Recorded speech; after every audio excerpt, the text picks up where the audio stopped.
ஒரு வீடு கட்டுறது வந்து பாத்தீங்கன்னா முக்கியமான வேலையே ரூஃப் காங்கிரீட் தான். இந்த ரூஃப் காங்கிரீட்ல வந்து ஒரு எலக்ட்ரிக்கல் ஒர்க் பார்க்கணும்னா நம்ம வந்து அந்த வந்து பைப் வந்து பிளான் பண்ணி பண்ணணும். அப்படிங்கும்போது நீங்க சில வீட்டுல என்ன பண்ணுவாங்கன்னா பைப்பை கட்டிட்டு உடனே காங்கிரீட் கம்பி எல்லாம் கட்டிட்டு உடனே காங்கிரீட்டை போடணுமாங்க. எலக்ட்ரிஷியனுக்கு டைமே கொடுத்துட்டாங்க. அதனால எல்லா வீட்டுக்காரங்களும் எல்லா இன்ஜினியரும் யாரா இருந்தாலுமே ஒரு நாள் டைம் கொடுத்து பைப் போட்டோம்னா ஒரு 10 பிளான் பண்ணி போடலாம்.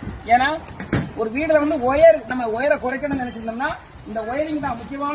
ரூஃப்ல உள்ள பைப் தான் ஒயர்களை குறைக்கும். கரெக்டா பிளான் பண்ணி சர்க்யூட் லைனு எல்இடி பாயிண்ட் எல்லாம் நம்ம கரெக்டா போட்டு சூப்பரா பண்ணோம்னா தான் ஒயர்கள் குறையும், வேலை நல்லா இருக்கும். ஒரு வீடுல வந்து ஒயரிங்க்கு வந்து ஒரு இருதயம் அப்படின்னா ரூஃப் காங்கிரீட் தான். ரூஃப் காங்கிரீட்ல நம்ம ஒயரிங் பண்ணும்போது பைப்புலாம் பக்காவா பண்ணணும். அதனால ஒரு நாள் டைம் கொடுத்து பண்ணணும். பண்ணியாச்சுன்னா செமையா இருக்கும்.